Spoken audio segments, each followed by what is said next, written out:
Hello மக்கள் எல்லாரும் எப்படி இருக்கீங்க? எஸ், ஃபைனலி ஜிபியு வந்து ரிலீஸ் ஆயிடுச்சு. நான் பார்த்துட்டேன் படம், நீங்க பார்த்துட்டீங்களா இல்லையா அப்படிங்கறத கீழே வந்து கமெண்ட் பண்ணுங்க. அப்படி இல்லாம இந்த ரிவ்யூ வந்து நீங்க பாக்குறீங்க அப்படின்ற பட்சத்துல பயப்பட தேவையில்லை. ஸ்பாயிலர்லாம் நான் பண்ண மாட்டேன். இந்த வீக்கெண்ட் போய் நீங்க இந்த படத்தை என்ஜாய் பண்ணலாமா வேணாமா அப்படிங்கறத வந்து ஒரு சின்னதா நான் வந்து பார்த்ததை வச்சு உங்ககிட்ட சொல்றேன். நீங்க டிசைட் பண்ணிக்கோங்க. ஓகேவா? My darlings, missed you all. And அதே மாதிரி இந்த படம் யாருக்கெல்லாம் ரொம்ப ரொம்ப பிடிக்கும் அப்படின்னு பாத்தீங்கன்னா ஏகே ஃபேன். கண்டிப்பா நீங்க ஒரு அஜித் குமார் ஃபேனா இருந்தீங்கன்னா இந்த படத்தை வந்து குறைய சொல்ல மாட்டீங்க. குறை சொல்றவங்க தொண்டையில கத்தி வச்சு அழுத்திடுவீங்க. ஸோ அந்த மாதிரியான ஒரு படம் தான் இது. அண்ட் இன்னொருத்தவங்களுக்கு வந்து இந்த ஸ்டோரி எனக்கு பெருசா வந்து தேவை கிடையாது. எனக்கு போயிட்டு நான் ஒரு 2.5 மணி நேரமோ 3 மணி நேரமோ ஜாலியா உட்காந்து அவங்களோட வேர்ல்டுல உட்காந்துட்டு வரணும் அப்படின்னு நினைச்சீங்கன்னா இந்த படம் கண்டிப்பான ஒரு படம். ரியாலிட்டி பேசாது இந்த படம். இல்ல இந்த படத்தை வந்து லாஜிக் ஒர்க் ஆகாது. இந்த படத்துல வந்து நீங்க ஏகே அடிக்க முடியாது. ஆனா அடிக்க முடியும். லாஸ்ட்ல சும்மா காட்டியிருப்பாங்கன்னு வச்சுக்கோங்களேன். ஸோ அந்த மாதிரி வந்து ஒரு பில்டப் மாசின்னு அந்த மாதிரி பேஸ் பண்ண படம் தான் இது. ஒரு ஏகேவோட மேஷப். நீங்க வந்து ஏகேவோட படங்கள்லாம் எடுத்து போட்டு இப்போ பண்றம் பாக்குறான ஒரு சமையலை அப்படின்னு வந்து நம்ம அதிக் ரவிச்சந்திரன் சமைச்சு கொடுத்துருக்காரு. நம்மளுக்கு நல்லா தான் இருக்குது. ஒரு தல ரசிகரா பார்க்கவும் ஒரு ஜென்ரல் பெர்ஸ்பெக்டிவ்ல இருந்து பார்க்கவும் இப்படிலாம் படம் எடுக்கலாமா அப்படிங்கிற மாதிரி இருக்கு. நம்ம மார்க் ஆண்டனி நீங்க பாத்திருக்கீங்கல்ல, அதுல கூட ஆனா கதைன்னு ஒண்ணு இருக்கும். கதையை வச்சு மாஸ் எலிமெண்ட்ஸ் அந்த எலிவேஷன் சீன்ஸ் எல்லாம் வைக்கிறது வேற. பட் இந்த எலிவேஷன் சீன்ஸ்க்காகவே கதை எழுதுறதுன்றது வேற. அதுதான் இந்த படம். ஸோ ஒரு 1%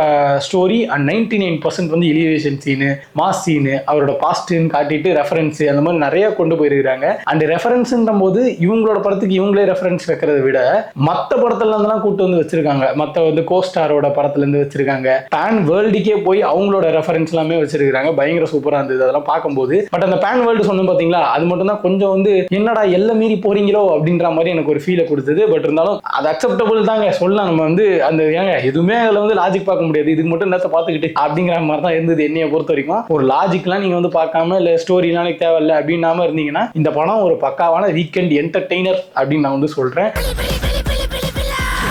அஜித் வந்து இந்த மாதிரிலாம் நடிப்பாரா அப்படிங்கிறது எனக்கு இன்னைக்கு தான் தெரியும். முன்னாடி வந்து கேங்ஸ்டரா நடிச்சிருக்காரு. நான் அந்த மாதிரி ஏன்டா இப்படி சொல்றேன்னு நீங்க வந்து நினைச்சுக்காதீங்க. பட் இந்த மாதிரி வந்து ஒரு கூஃபியான படங்க இது. செம்ம கூஃபியா இருந்தது. ஃபர்ஸ்ட் சீன்லாம் பார்க்கும்போது எனக்கு என்னடா அது அப்படின்ற மாதிரி நம்ம தலையாது அப்படிங்கிற மாதிரி வந்து பெர்ஃபார்ம் பண்ணியிருந்தாரு.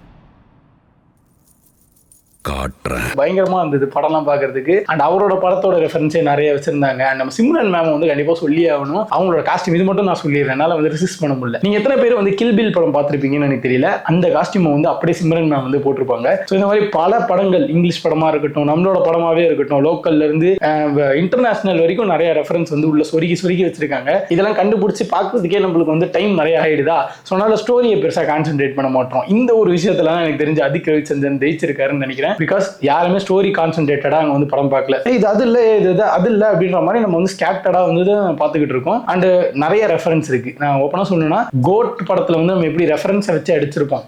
என்னடா படம் அது எல்லா ரெஃபரன்ஸ் வச்சு ஓட்டுறீங்கன்ட்டு. அது கூட இந்த படத்தை கம்பேர் பண்ணீங்கன்னா படம் ஃபுல்லாவே ரெஃபரன்ஸ் தான் படமே அப்படின்ற மாதிரி இருக்குது. சில சீன்லாம் பார்க்கும்போது எனக்கு தெரிஞ்சு இவங்க வந்து உங்க பாஸ்ட்டை வந்து சொல்லுங்க அப்படின்னு சொல்லும் போது அதுவே ஒரு தனி படமா இருக்கு. அவங்க ரெஃபரன்ஸா காட்டியிருக்காங்க. ஸோ அந்த மாதிரிலாம் வந்து சொல்லும் போது டேய் சூப்பர் ட்ரிக்கா இருக்கே. நம்ம வந்து ஒரு படத்தை வந்து டைம் கன்சியூமிங்கா எடுக்காம இருக்கணும்னா அந்த படத்தை பார்த்துருப்பல அது அந்த படத்தையும் அப்படிங்கிற மாதிரி சொல்லிட்டு போயிடலாம் போல. பட் இங்க அந்த படத்தையே அவ்வளவுதான், அதுதான் மெயின் கான்செப்ட் அப்படிங்கிற மாதிரி வச்சிருப்பாங்க. நல்லா தான் இருந்தது. நீங்க வந்து உங்களோட ஒப்பீனியன் தான் ரொம்பவே முக்கியம். பார்த்த மக்கள் யாராவது இருந்தீங்கன்னா கீழே உங்களோட ரேட்டிங் என்ன அப்படிங்கறத சொல்லுங்க. 10க்கு நீங்க எவ்வளவு வந்து கொடுப்பீங்க அப்படிங்கறத வந்து சொல்லுங்க. அண்ட் ரெஃபரன்ஸ் எல்லாம் போக ஸ்டோரி எல்லாம் வந்து நீங்க பார்க்கும்போது ஒரு ஸ்கெலிட்டன் மாதிரி தான் இருக்கும் இந்த படம். ஒரு வெல் ஸ்டோரி ரிட்டனாலாம் இருக்காது. உங்களுக்கு ஜாலியாக போய் என்ஜாய் பண்ணிட்டு வரணுமா போய் பார்க்கலாம் நீங்க. ஸோ இதே போல பல மூவி ரிவ்யூஸ் வந்து நம்மளுக்கு வந்துகிட்டு இருக்கு. அண்ட் மறக்காம நீங்க என்ன பண்ணணும்னு பார்த்தீங்கன்னா அதுக்கெல்லாம் சப்ஸ்கிரைப் பண்ணிக்கோங்க. சப்ஸ்கிரைப் பண்ணிட்டு அந்த லைக் பட்டனையுமே தட்டி விட்டுருங்க. அண்ட் இன்னொரு சூப்பரான வீடியோ உங்களை நான் வந்து சந்திக்கிறேன். Until then, bye from yours randomly, Sriram.